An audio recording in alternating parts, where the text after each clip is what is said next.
تو یہ صلہ رحمی ہے، ایک دوسرے کے ساتھ صلح اور صفائی سے رہنا۔ اگر معاملات تھوڑے سے خراب ہو جائیں تو ان کو صلح کے ساتھ درست کر لینا، ایک دوسرے کو درگزر کر دینا۔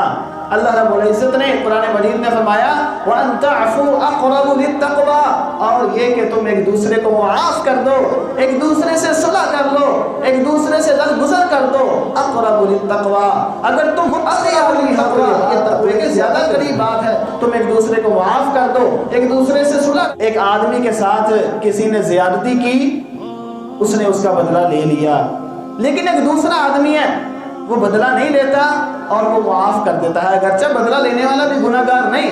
اللہ رب العزت نے فرمایا وَجَزَاءُ سَيِّئَةٍ سَيِّئَةٌ مِثْلُهَا، اگر کسی نے تمہارے ساتھ کوئی برائی کی ہے تو اس کا بدلہ اسی کی مثل ایک برائی ہے، اس کا تم بدلہ لے سکتے ہو، اس کے بدلے میں تم اس کو مار سکتے ہو، اس کو سزا دے سکتے ہو، لیکن آگے ہی فرما دیا فَمَنْ عَفَا وَأَصْلَحَ فَأَجْرُهُ عَلَى اللَّهِ۔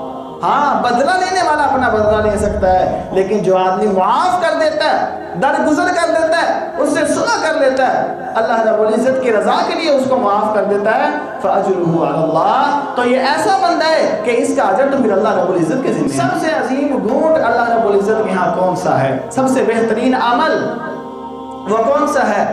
مَا مِن جُرْعَةٍ أَعْظَمُ عِندَ اللَّهِ جُرْعَةَ غَيْظٍ، کوئی بھی گھونٹ اللہ رب العزت کے ہاں اس سے زیادہ قدر والا اور اس سے زیادہ عظمت والا نہیں ہے۔ ہاں جرعۃ غیظ، وہ غصے کا گھونٹ، وہ غصے کا آدمی کو پی جانا اللہ رب العزت کے ہاں بڑی قدر و منزلت رکھتا ہے۔